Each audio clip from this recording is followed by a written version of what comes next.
Hi, everyone. This is Stefani Rupert. Thank you for tuning in to episode number 6 of the Meaning of Everything podcast, where we reinvent and gain the deepest understanding possible of the stuff that matters most. And today we have on guest Eric Steinhart, who is a professor of philosophy who's using science, logic, and philosophy to reimagine possibilities for how we think about our life, our future, our death, our existence, God, and more. Now, Eric Steinhart, I'm super excited to have on. He is a very warm and helpful colleague. I became aware of his work when he emailed me about a paper that I had written, and I am a somewhat lowly graduate student, and he has been very kind and very helpful and inspiring ever since then. Now, the work that he does is really fascinating. He sort of bridges the gap between our philosophies and our spiritualities and our sciences in really new and incredibly important ways. Very few people are doing the kinds of things that he is doing. And it's important because our religious landscape is changing, and the way that we think about our worlds and our science is changing. It's evolving rapidly, and we need to be able to continue to make sense of things and to experience the sacred or wonder or what have you in this evolving world, right? And so Professor Steinhart is at the heart, he's right at the core of the types of things that are new and exciting to think about, and also the ways that we can be feeling them and relating to them. So I'll talk with him at length about that. Unfortunately, I don't think we're going to be able to talk about everything I'd like to. So I will have him back on if people in the audience like him. So quickly, I want to tell you a little bit about his background, read his bio. Eric Steinhart grew up on a farm in Pennsylvania. He received his bachelor's in computer science from Penn State University, after which he worked as a software designer, and his algorithms, many of them were patented. He earned a master's degree in philosophy from Boston College and was awarded a PhD in philosophy from the State University of New York at Stony Brook, which is a great school. He teaches at William Patterson University and is a regular academic visitor at Dartmouth College, which is where I went to school. His books have concerned Nietzsche, the logic of metaphor, mathematics, and life after death, all of which are fascinating. He has published several dozen academic articles. He uses new digital ideas to solve old philosophical problems. He is especially interested in new and emerging religions and spiritualities. He loves New England and the American West and enjoys all types of hiking, biking, chess, and photography. So that is our guest today. I'm super excited to have him on. We'll get with him in just a moment. Some quick housekeeping issues.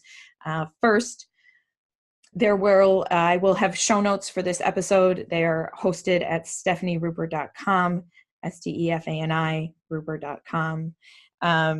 If you want to click, find the books that Eric has written or his website or what have you, it'll all be there. Secondly, the only other thing that I want to do is ask you to write a review of the podcast and or subscribe. It would be really helpful for me.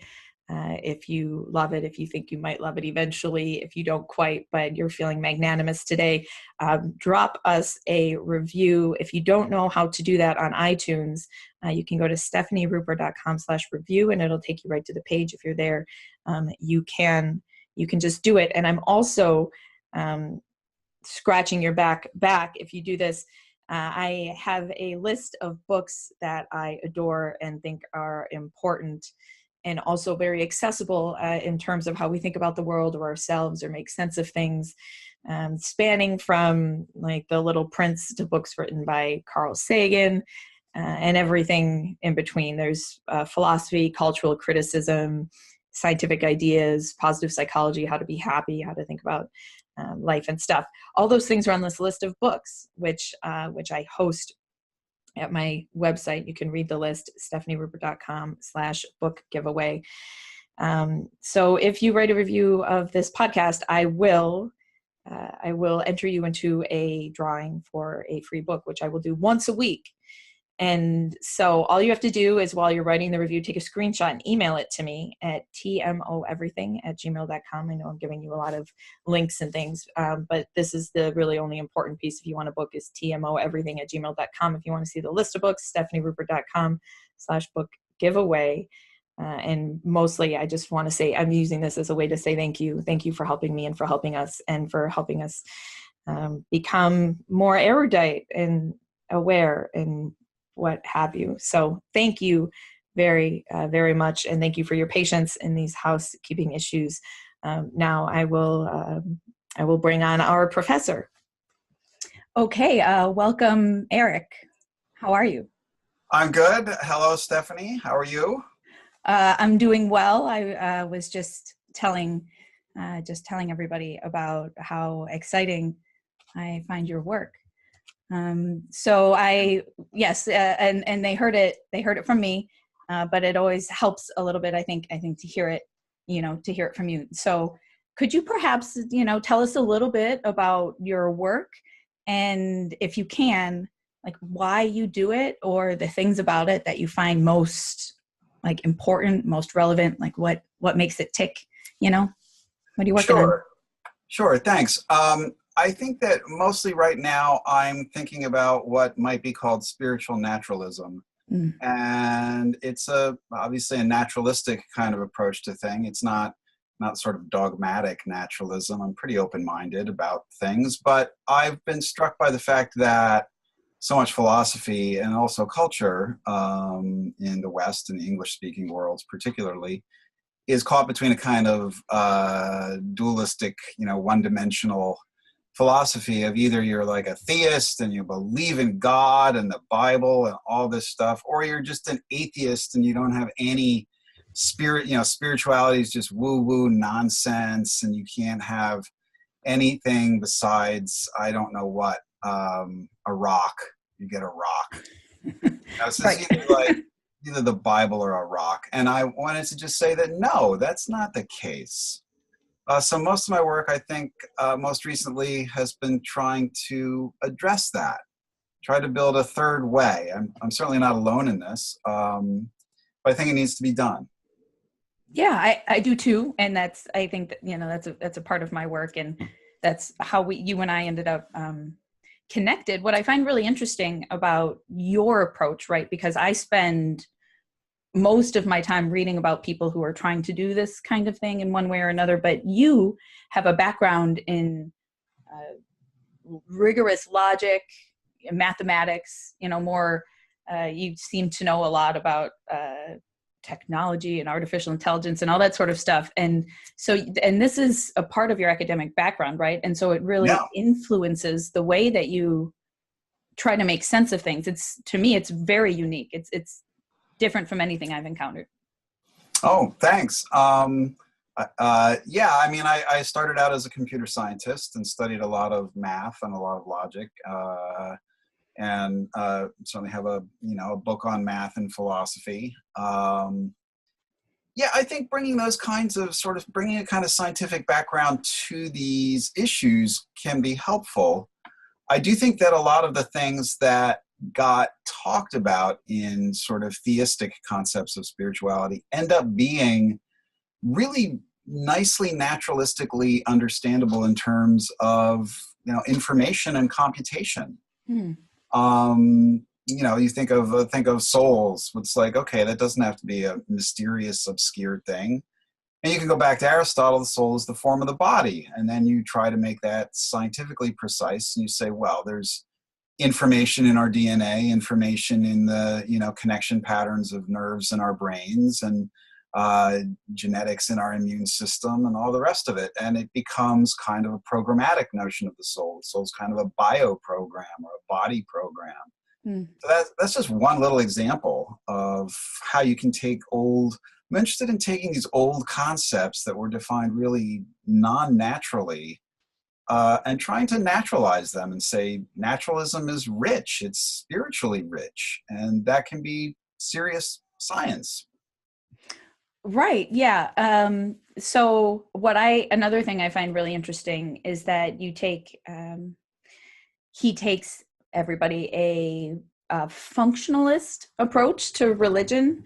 And this is really interesting because what we're trying to do here is what many people in this sphere are trying to do is construct something like, you would call maybe a new religious or a new spiritual vision. And so one thing you can do when you try to do that is say, what functions does religion typically perform for us? What sort of needs do we have? And then how do we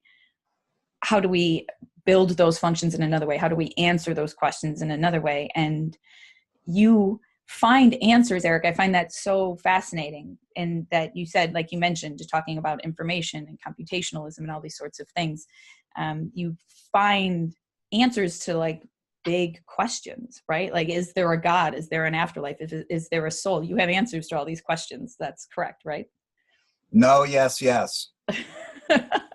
No, yes, yes. What was the no to? Yeah, no God. Oh, right.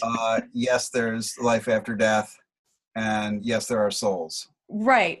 But also the God thing is, it's complicated because of the way that we talk about it, but you have like an interesting metaphysics about how the, evolution of the universes happens. Right. Right. Yeah. Right. So go on. No, I think that's right. Talking about, people who are trying to build new ways of kind of living and emotionally and cognitively and aesthetically, and just I like the word spiritually rich ways of living. We've got revivals of Buddhism and Stoicism in the West, and you don't need God for any of this stuff, or you don't need a whole older way of constructing this. And I think that a lot of it comes out of, in the West, Greek and Roman kind of paganisms, which were, pre-Abrahamic, and trying to develop these things in their own ways. A lot of those ideas sort of come back to me. I don't know, does that answer your yes, it absolutely does. But so people we know that as humans, we tend to really like narratives, right? And we tend to really like people and connections. And the reason we have this idea, at least in America and a lot of the West, of God as a man in the sky who's wearing a white robe and has a beard, is because we like relating to humans. And I think one of the major challenges of talking about things like science and spirituality is the connectedness, right? The ability to feel like you're having a relation with something. That's often a piece that people like resist when they think about scientific spirituality is, how can I hold on to this feeling that I have like these cool stories and this guy in the sky that I have a relationship with, right? Because in your system, you don't have these kinds of relations. Do you think it's feasible? Do you think people could end up like enjoying or wanting or embracing these kinds of scientific viewpoints, or are they reserved for people who tend to be more, technologically or scientifically or whatever, mathematically minded, like perhaps you and I? Yeah, that's a really good question. That it seems to a lot of people that if you get rid of, let's say, God or gods or a goddess or whatever, like that's a personal kind of agent that maybe loves you and cares for you, but of course maybe on its bad days it hates you. That you're not going to have that personal connection to these other things, or the social connection. And I think that's one of the things that distinguishes, let's say, religion from spirituality, that sort of social relation to, a personal agent, a god or goddess, and thinking of the world socially as a bunch of social persons or agents. The trees are filled with little elves and the sky is filled with a god. I think that means that you can't have kind of a religious naturalism. You can't really have a religious way of relating to nature in this kind of scientific sense. What you end up with is again, spirituality, which has always been very different. That it's been about cultivation of certain virtues of one's own self, which then, of course, become social virtues. but you're no longer, you work on the self, you work on virtue, you work on eliminating your vices, you work on having better relations with human persons. And you also understand that a lot of what you thought was socially valuable in your relations to, the natural world or something like that. So like, well, okay, God is glorious. Well, what does that mean? Or God is transcendent, or God is holy. You can start to understand ways, I think, of transferring those kinds of concepts to aspects of nature, aspects of the natural world. And they are depersonalized, but actually I think depersonalizing them makes them richer, makes them more, like you can get involved, emotionally in a nature that's beautiful, sublime, and vitally alive and vitally rich, right? And where there's a process that's going on that includes you as, a computation, an informationally rich thing. And it doesn't, I often think that, and there are many others say this better than I, that, saying it's God is it's just lazy. It's just, it's like, well, you just put it, how did it happen? Like, well, God, there was a person, and there's, I think we've lived so long in sort of a theistic Abrahamic system that it's hard to see, right, the ways, let's say, Stoics or Neoplatonists experienced the world, right? They had intensely rich lives, and it wasn't about God. They didn't construct the emotional and cognitive richness of their lives in those terms at all. So I think I think there's enormous work to be done here, right? And it's going to take hundreds of years to do this work. But there have been other ways in the West, and I think there will be. Yeah, it'll definitely, it'll be really interesting. It'll be really interesting. I think part of the reason that the Abrahamic traditions, yes, that the Abrahamic traditions ended up becoming so successic in Spiritual almost, naturalist society. That's a nice mug. One of the reasons that the Abrahamic traditions became so successful is because they were able to give humans this, they appealed to us and compelled us, right? They got their hooks into us in a new way, and definitely the institutions and their power are all about that, and the missionary work. But it's interesting. Like, it's definitely very compelling, right? People are definitely very compelled, and we have this long history of becoming more and more entrenched and becoming more and more attached, and all of our systems became hooked on this God idea, right? Or this like this particular idea of, how the universe is built, and the myths and whatever, and the narratives that go along with it. So we get hooked on this idea, and over the course of the last few hundred years, we've deconstructed it, we've taken it apart, and all of a sudden, like, it's like a web, and you unhook one piece, and then it's frayed, and you unhook another, and it's frayed, and you hook another, and it's frayed. And now we're sort of looking at our options, and we see these traditions, and they are definitely, for some people, still very strong and very alive. But on the other hand, we're sort of like trying to figure out, like, what are we going to do next? And I think you're right. It's going to be interesting, but we're going to have to be, I think, very intentional and very proactive about making sure that we like spiritually land on our feet, so to speak. I think we're floating, and I appreciate, very, very much what you and so many people are doing, is trying to find ways for us to land on our feet, and healthfully so, hopefully be better. Yes, what you said there is very good, and it's very, you point to, let me say two things to respond to what you said. One is, so one of the things I find interesting is that atheists have mystical experiences, right?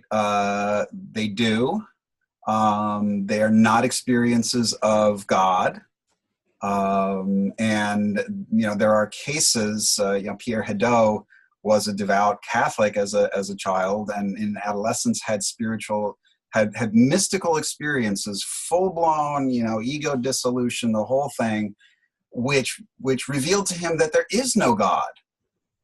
And he was troubled by these, and he eventually left Christianity and just became an ordinary sort of atheist. But you look at, there are people like Barbara Ehrenreich wrote a book on, wild God, because she had a strange mystical experience.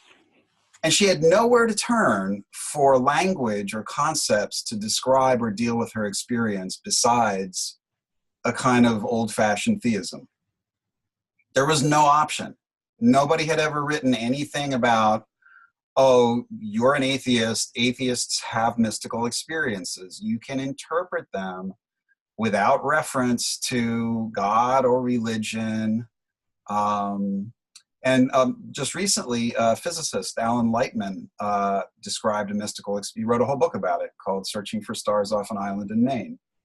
Just came out. And he had a mystical experience which was profoundly sort of disruptive to his life and didn't really know how to interpret it. And he wrote a book about trying to figure it out, that he's a scientist, he doesn't believe in God, but he had this experience and he doesn't know what to do. And so without spiritual naturalism, without a kind of way of saying to people, you have these experiences or you have these concerns. We've had 2,000 years of Abrahamic interpretation of them, but there are other ways, and you can turn to these other ways. If the resources aren't there, people like Ehrenreich and Lightman have nowhere else to turn but to to a theism, right? And I think so we need the resources. We need alternatives, right? And you mentioned the thing about landing on our feet, which I think is very interesting in the sense that, this might not turn out well. We might not land on our feet, right? We might fall down. It's not at all clear that there might be mistakes. Let's put it that way, right? It's not at all clear that it's suddenly everything is successful. And so I sometimes wonder, I look around and I say, gee, the Abrahamic religions have become, in my view, there's a lot of injustice that they foster and perpetuate. I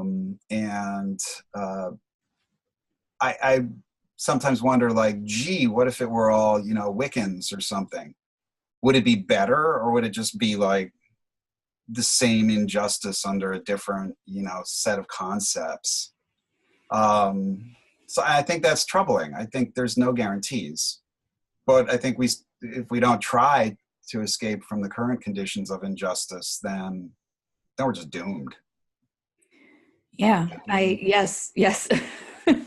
Yeah, I agree with you that the attempt is important. And, a big piece, I have said this to the audience so many times, so I apologize for repeating myself, but the reason that I am doing these shows, is because I really firmly believe that the more that we understand how we operate, the better chance we have at things turning out all right, because we'll be able to design systems, design spiritual ideas, design all the sorts of things that actually work and that are effective and that, help us from lapsing into, injustices and being worse versions of ourselves. And so I think one of the most important pieces in our quest to become better and to be spiritually whole and all of the things, emotionally and justice and all the like, is self-understanding, right? We need to know, right. We need to know how we work. Yeah. I don't know. Yeah, I think that kind of self-understanding really is crucial. And, again, I want to point to the kinds of things that I mean, we know so much more about ourselves through, through neuroscience, through biology, evolutionary biology, studying, these human animals that we are. And we are animals, and that means we've got animal troubles. Animals fight, and animals have to survive. And, if animals have to cooperate, they might not be as fair or just as they should to each other. But we learn a lot more, I think, scientifically with how we function and how we can function better, right? And I also think that, yeah, sure, obviously, I'm a firm believer in the ways that we learn about ourselves through doing science, and we learn about ourselves, we see ourselves reflected most accurately mostly in technological mirrors, right? Ways that, we can learn about ourselves, things that we didn't know about our aggressions, about our desires, about how to manage ourselves more ethically and more justly.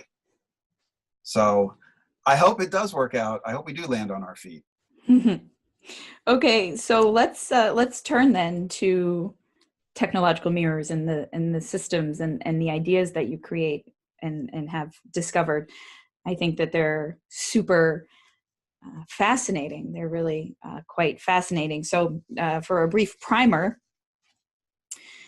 Eric is working on this project of building a spiritual naturalism off of the works of Richard Dawkins, which is, again, fascinating. A lot of people have criticized Dawkins for his beliefs about religion and being sacrilegious and all the sorts of things. And I have opinions here and there.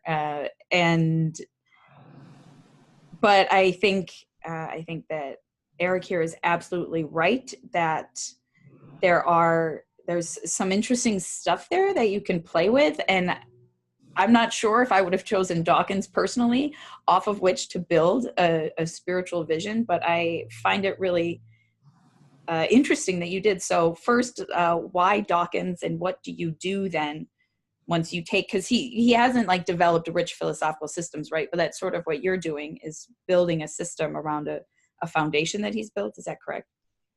That's a good analogy. I was reading Dawkins for a variety of reasons, and I started out actually with the God Delusion when it came out, and the New Atheism. Me too, yeah. A lot of hype about all that, and I read a lot of theistic criticisms of that, and I sort of thought, well, no, you guys aren't actually reading the book. First of all. And the book that was most influential on me then, I thought, well, I'm going to read a little bit more Dawkins, because it doesn't seem like there was always this strategy I found among the theistic critics, like, oh, Dawkins was a great biologist. The selfish gene is incredible biology, wonderful, wonderful. But the God Delusion, no. See, he should have stuck to biology. He just can't do philosophy or theology, because that's requires serious, hard thinking. And I thought, well, first of all, I thought, wait a minute, he's making arguments, none of which you guys are addressing. And maybe it just is his position that theology and religion are just empty. Why should he, if that's what you think, why would you engage with theological arguments? And also I thought that rhetorically, well, this is smart, because what these theists are saying is they want him to sort of fight the battle on their turf. And as soon as you start debating God and start debating all the theologies, you've gone into the theologian's castle, and you're going to be trapped there. Right? It's the labyrinth of words, and you'll never get out. So just clear the ground. And I thought, right, and I would contrast Dawkins, say, for instance, with Dennett, right? Or Hitchens on both of these points, right? And I would put him very much parallel to Sam Harris, right? Where Sam Harris says, look, fine, I'm not gonna debate all this stuff. I'm gonna develop my, westernized secular Buddhism, right? His book, Waking Up, how we can apply meditation to have spiritually richer lives. I'm gonna do my own thing. So after reading the God Delusion, and I read the other New Atheists, I thought there's more here than meets the eye. And I had realized that all these people who are criticizing Dawkins hadn't read it, and hadn't read, and I realized, like, this guy has written like 15 books, so I wonder. So the next book I went to read was Unweaving the Rainbow, which I find just to be a brilliant book on the value and meaning of science. And I have yet to see any, critic of Dawkins refer to that book once. And Dawkins says remarkable things in a lot of these books. And so, sure, most of what he does is focus on, let's say the details of evolutionary biology, in, for instance, the selfish gene or extended phenotype. But you really start to get away from that stuff in a lot of other books. You start in Blind Watchmaker, Climbing Mount Improbable, you're dealing with computational ideas. And by the time you get to Unweaving the Rainbow and the God Delusion, I think you start to see a full-blown philosophical position emerging. It's not worked out with the same kind of consistency and precision that, analytic philosophers want. And he himself will say, look, I'm not a philosopher. I'm just trying to think these things through. I would also say he's written dozens of, newspaper sort of articles or magazine articles where he deals with a lot of these themes really explicitly. He's written probably 7 or 8 magazine and newspaper articles on the relations between science and religion. He gave the Tanner lectures at Harvard on science and religion. Nobody refers to them. I'm like, look at these things. They're like, well, he doesn't do philosophy and theology. It's like, have you read the Tanner lectures? And of course not. So I found that very interesting. And as I started to read the things that he was writing, I think I was more inspired by his method than by the particular details. Because he'd say something, okay, this something, and I'd be like, yeah, you can do better than that. But the method, that I find very interesting, that he talks over and over again about, for instance, he was inspired by Carl Sagan, by Einstein, and he refers to, Einsteinian religion, which he doesn't like to call religion, right? Because he thinks it's not religion. But he says there's this other thing, and we need to develop it. I call it spiritual naturalism. He himself says if you read Science and the Soul, his latest collection of essays, he calls himself spiritual, right? He uses terms like holy, sacred, transcendent. And so that's what I found very interesting. There's a method of recovering old theistic concepts, right? And he's clear about the method. He wrote a whole bunch of things about Jay Gould, and Gould's, science and religion are non-overlapping magisteria. He says, no, there's one magisterium, right? And it's scientific. And so whatever meaning you're going to find in that magisterium. And Gould is just wrong, right? We don't give religion all these precious concepts of the sacred, the holy, spirituality, right?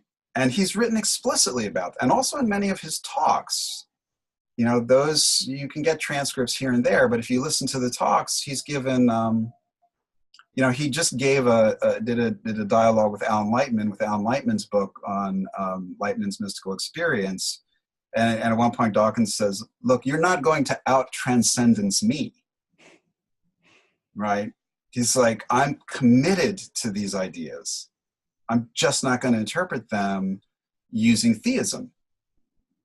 So there's a method of trying to take all this system of concepts and naturalize it. He talks about holiness. He says, look, this is a precious concept. Atheists who just dismiss this stuff are wrong. And so that's what attracted me to him. I thought, wait, there's a method here. He's not always very good about how he applies it, but that can be fixed up. And it's different than, it's not Hitchens, it's not Dennett. It's closest to Harris, if you had to pick another of these, four horsemen. So yeah, I've been very inspired by, I think, the method. It's different than the religious naturalists that you've mentioned. So there it is. Building on Dawkins. That's a project I'm trying to complete. Yeah, that's good. If I had to pick a new atheist to build a spiritual vision from, would I pick Dawkins? I might. That's fascinating. Okay, so let's talk about so earlier we mentioned how religion performs some functions, and right. what you look to do is see how you can do these with a scientific vision of the world. So let's say the function of, let's talk about a soul. What is a soul in your scientific framework? How do you build this idea? I think I would start with, as I mentioned, the old Greek idea, the Aristotelian idea. The soul is the form of the body. And once you're talking about form, you're talking about structure. You're talking about perhaps abstract structures, right? So you're starting, of course, with the structure and the information that's encoded in the body, right? The information that's encoded in DNA, in genes, and the information encoded in neural connections in your brain and elsewhere, in the cellular patterns in your body. But this is information. It's not, and it's also intriguing, right? I mean, people think, oh, science, that's materialism and things like that. But, matter might not, I don't think matter is fundamental by any means. So I'm interested in structure. I'm interested in information. Souls are informational structures. I tend to think of them programmatically, as I said, as computer programs. So if I had to say, like, what's your soul? I would say your soul's just a certain Turing machine. Now, it might be more complicated than that. Fine. And I'm very interested if it is more complicated than that. But that would be it. That's an ancient pagan Greek concept getting interpreted using contemporary science. And so if I want to learn about my soul, I'm going to study my DNA. I'm going to study my brain. I am hopefully going to study my DNA. I'm trying to get some genetic tests done so I can figure out what's up with my genes. That's the patterning and programming of me. And I can't learn about that. First of all, I can't learn about that through theology. I can't learn about that by reading, an ancient book. I can't learn about that by looking real hard into my own mind, right? I need some person to take some stuff from my body and put it in a big machine and have it scanned and analyzed and print out this sequence of A, C's, G's, and T's to tell me why I do some of my body, me, does some of the things it does. So thinking of the soul that way makes me think that I'm studying my soul when I get my DNA tested. Yeah, I do. But I think many people would say what's appealing about the idea of a soul is that it sort of gives you a feeling of permanence, right? Like you have an existential permanence and you are a continuous being throughout your life. And we know, or we suspect, we're learning in this from the sciences that, we change a lot, right? Our cells are always replacing themselves. Our neurochemistry changes. We become different people. we lose or gain different memories, right? Like we're not a steady self. But the idea of a soul, people often, I think, like, because you are continuous throughout your life. And then, most importantly, you continue on after you die. And when you take on a materialist view of things, a scientific view, usually you have to sacrifice both of these things. The idea that you are a continuous person, one singular person throughout your life, and then that you get to go on. Now, I know you have a concept of the afterlife, and I definitely want to hear it. So could you tell us a little bit about this, like these functions of the soul, and then how you carry it forward after death? Sure, sure. First of all, I don't think that, a scientific view of nature is materialistic. I don't think that that holds any water at all. Well, I mean material in the sense that we are, like, we're not dualistic, right? Like what Yeah, exists, okay, sure, sure, material reality, right. physical stuff. But what I think that I am is I think I'm just sort of as like Ray Kurzweil might say, a patternist. I'm just a bunch of stack of patterns on patterns on patterns, right? I'm a whole bunch of sort of organic patterns running on little cellular patterns, running on little molecular patterns, on atomic patterns, and those are just running on deeper patterns. On my view, it's information all the way down. I mean, it's structure all the way down. So this is right in philosophy of science. It's a position called structural realism, or maybe you get fancy names like ontic structural realism. But it's just structuralism. What matters is structure, and there really isn't even any stuff. Structure is what there is, and if you take that position, you start to think about issues like information and complexity. Where does complexity come from? Where does it go? And the most natural point of view is to take an evolutionary perspective. So you say, well, complex things come from simpler things. And they come from simpler things in a way, which is that the simplicity kind of gets copied and varied, right? Descent with modification, right? Take a simple thing, it makes a copy of itself, it modifies the copy a little bit, but information is constantly being passed forward in this system. So, if you have kids, your genes, most of them in some way or another, end up in the bodies of your kids. I would think of the soul by analogy, right? That, look, my soul is just like a gene in a cosmic animal, right? Now, this is a sort of a pretty far-fetched myth, but if I had to choose a metaphor or a kind of mythic thing, it would be like Hume says, like, well, maybe the universe is just an animal that, it's also, right, an old pagan idea. It's just an animal that reproduces. Well, okay, if that's the case, if it reproduces and evolves, right, it's got little parts. I would just be like a gene in that body, be like an insulin gene in the cosmic animal. And that gene gets copied into the next animal, gets copied into the next universe. That's a really sort of mythological image of stuff that can be spelled out with more mathematical technicalities. Right? Mainly if you've got complexity, it had to come from somewhere. And it comes primarily through copying and modification. And you're in a complex universe. Where did its complexity came from? Well, it came from something earlier that was simpler. And it came through copying and modification. And that makes me think there's going to be a next universe. And where does its complexity come from? It comes from copying and modifying the complexity in ours. And you and I are parts of the complexity of this universe. So it seems to me, just from ideas of the nature of complexity and information, that basically there's going to be an infinite series of ever larger and ever more complex structures. And every next structure is going to inherit most of its complexity from the previous structure. The next universe is going to inherit most of its structure from this one. And you're part of this structure.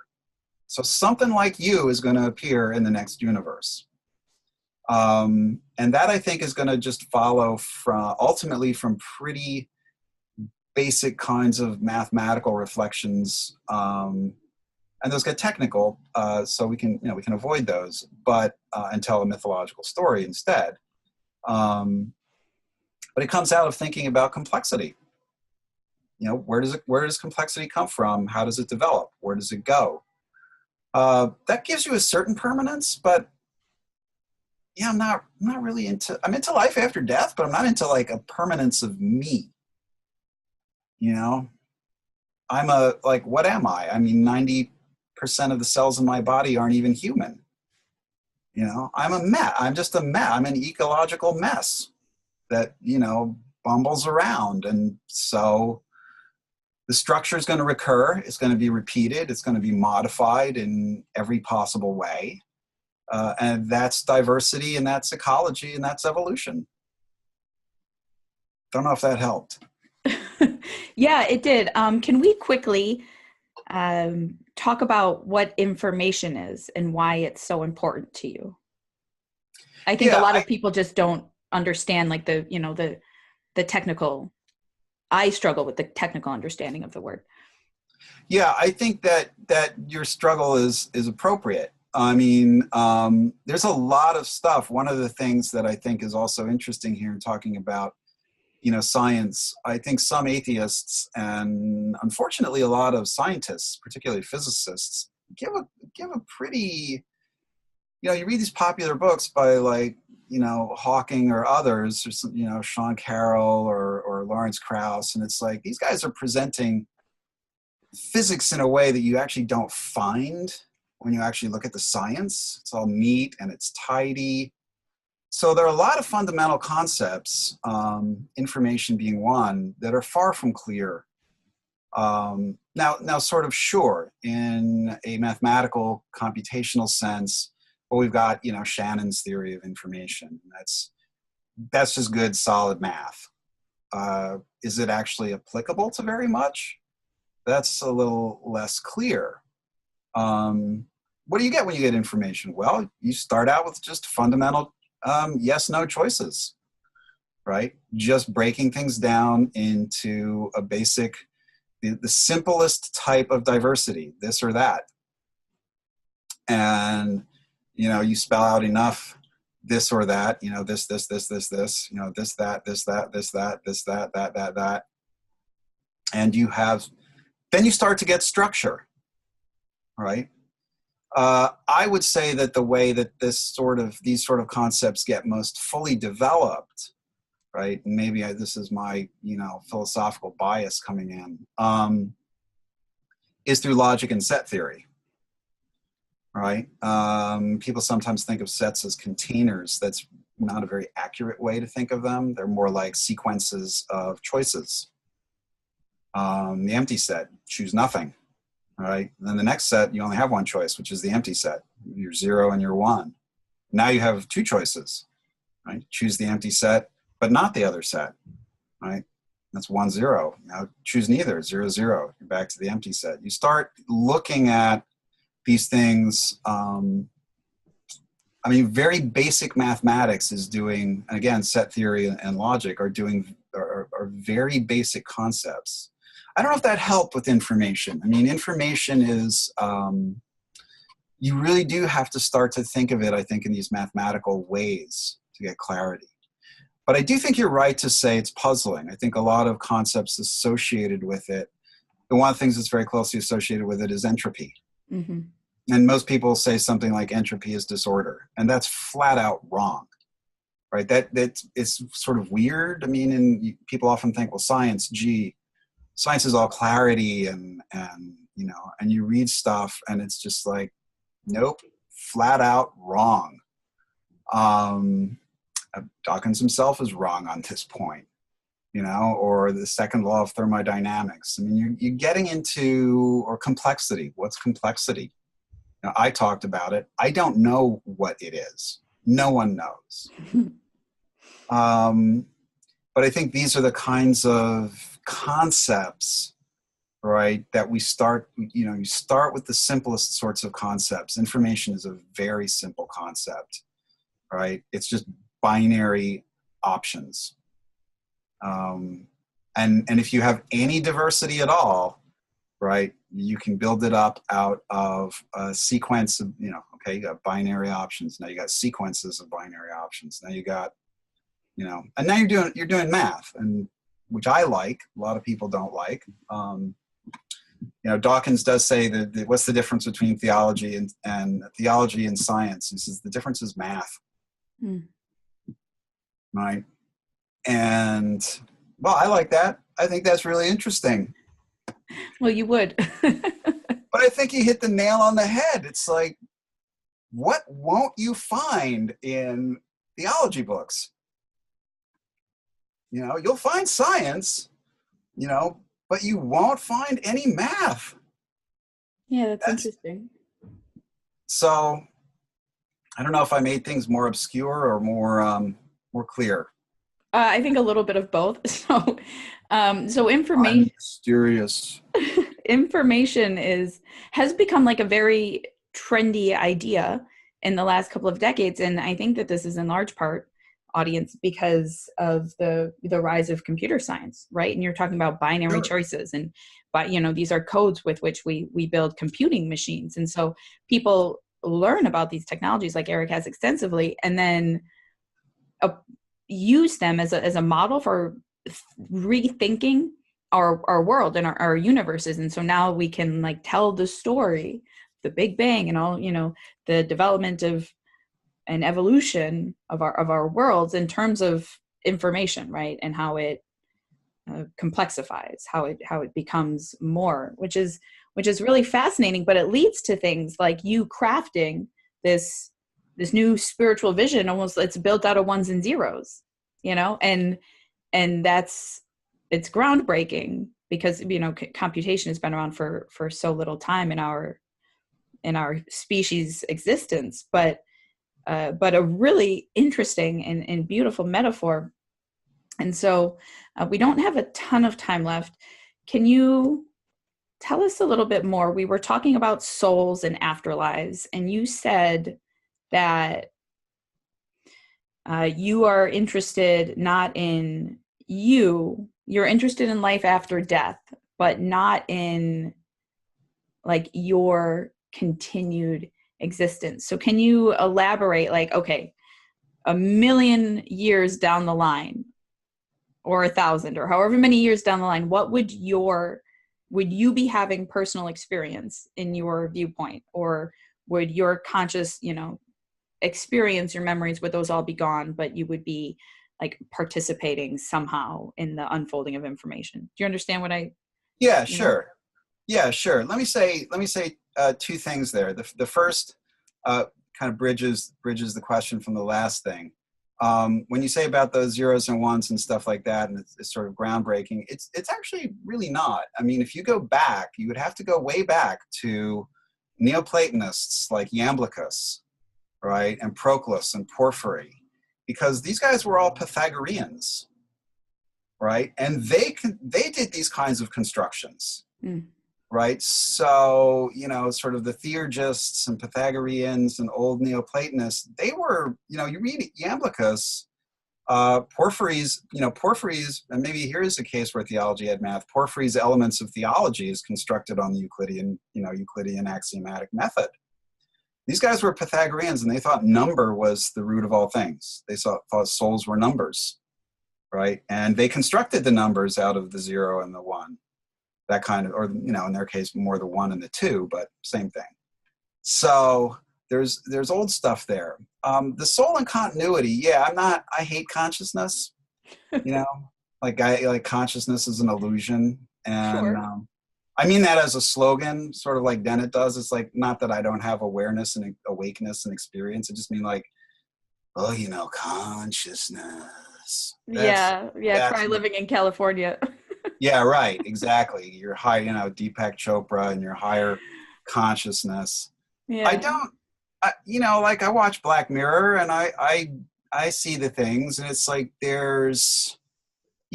look, copies of me, in future universes. Is it me? Well, that's a question that John Locke asked 300 years ago. I don't care about John Locke. I'm not living in 1650, right?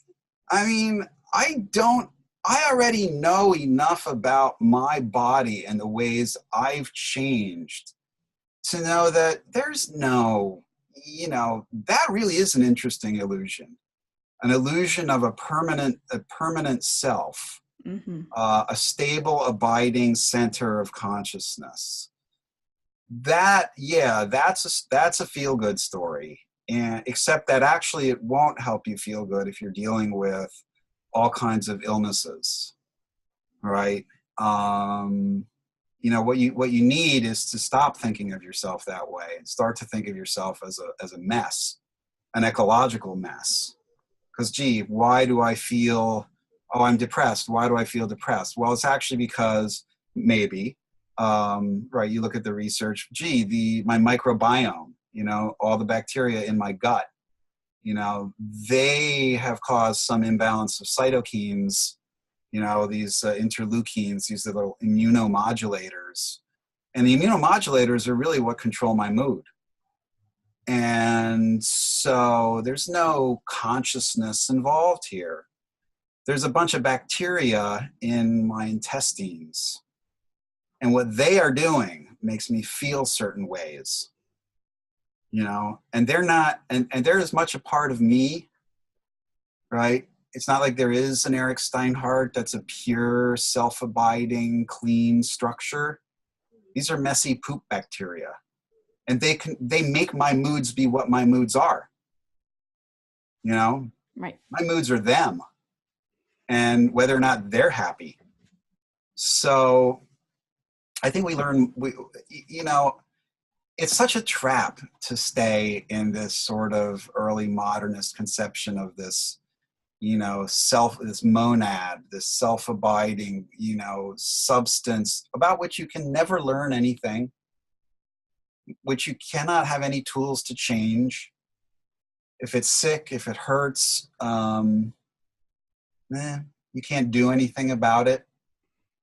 So I just want to get away from all that, you know? Okay, so what do you, I know I keep saying we're going to end, what do you find then emotionally fulfilling about this set of ideas in particular? You know, I find it liberating.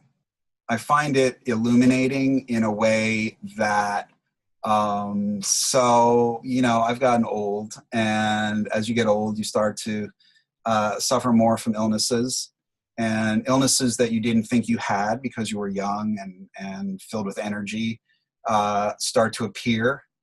You know, I had psoriasis when I was in my 20s. It went away. I didn't care about it. It was just like on my shins and elbows. So what? But came back with a vengeance is psoriatic arthritis. And I need to deal with that. It's an autoimmune disorder. So looking at myself as this biological mess of molecules helps me, first of all, get genetic testing done to try to figure out what kind of medications can help. Also using computers and technologies to keep detailed records of my body, right? It's wreaked havoc on my moods because it's doing things to my nervous system.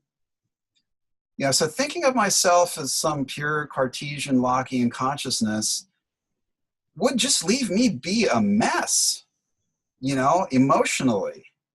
And it's liberating to say like, oh, okay. I mean, through actual looking at my body using computers and recording devices, I'm able to discover that perhaps I have, as almost every human is infected with the herpes simplex 1 virus, not herpes simplex 2, right? We get herpes simplex 1 when we're kids. Some people, they end up with shingles from it, right? Others have cold sores, and I get cold sores. And you know what? That virus reactivating when it does periodically can produce a massive cytokine storm in your body. That can activate the autoimmune problems of psoriatic arthritis. That can cause radical mood instability. That can cause me to barely be able to walk. Give you migraine headaches, right? Because the immune system's connected to the serotonin system. You know, you get all these things. These are all inflammatory responses. So by observing myself and realizing, because otherwise it's like, what's happening to me? I don't know. I have no idea. And nothing I will ever learn about consciousness or the mind will ever tell me. But learning that, gee, there's a virus and the virus had an outbreak. Your immune system couldn't control it. There's a cytokine storm. Your body's surging with inflammatory biomarkers. And that's why your moods become unstable. That's why your joints are all swollen and don't work. When you learn that sort of thing, it's liberating. You learn what's happening to you. You learn who you are. And I think that, self-knowledge, if you're going to be a philosopher, know thyself. And having that knowledge enables you to change yourself, hopefully in virtuous ways. What a beautiful way to come full circle after talking about self-knowledge at the beginning of this podcast. That was really beautiful. And I have so many more questions. So maybe in the future, we'll be able to have you back on. All right. Yeah. Thanks for having me on now. Yeah, great. So where can people find you if they want to read about your work or read any of your books? Do you have a website? I live in this green sheet. I have a website, and it's simply www.ericsteinhart.com, ERICSTEINHART.com. I eventually put most of my writing up there. Sometimes it takes a couple of years because of I gotta wait. But I also occasionally write articles for the Spiritual Naturalist Society. That's snsociety.org, which is there are lots of these kinds of societies out there on the web, on Facebook, various naturalist organizations, and there's a lot of it. It's there. Good. Great. Thank you so much. And as ever, you can find me at stephanirupert.com, Stephanie Rupert on Pinterest, on Facebook. This is the meaning of everything. And if you have questions, or if you want to be entered for that book giveaway I was mentioning earlier, you can send a screenshot of your review to tmoeverything@gmail.com. Thank you so much for listening, and thank you, Eric, and I will talk to you next time.